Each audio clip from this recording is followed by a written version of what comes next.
What Are You Doing in My Swamp? Hobbit Edition, Part 5. Philly and Killy. Now, Philly and Killy are the youngest members of the company. In fact, by dwarf standards, at the age of 82 and 77 respectively, they're still kind of teenagers. They're still very young. They're not quite full adults yet. And the only reason they are allowed to come along is because they are the nephews of Thorin and thus the princes of Erebor. Philly, as the oldest, is actually the heir to the throne. They are Thorin's sister's sons. That's how they're all related. And they were born well after the dwarves had to leave Erebor when Smog came and kicked them all out in a pretty fiery way.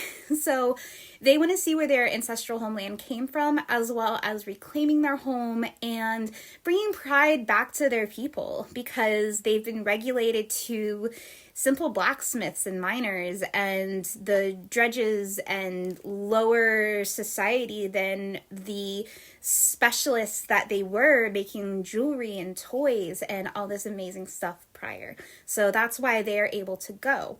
A fun fact, they are actually close friends with Gimli, who is the son of Glóin, who I will talk about in a little bit later in another edition of What Are You Doing in My Swamp? But at this time, Gimli is only 69 years old, and so if Philly and Killy are much too young, Gimli's definitely way too young, and he was not allowed to join his father on the adventure.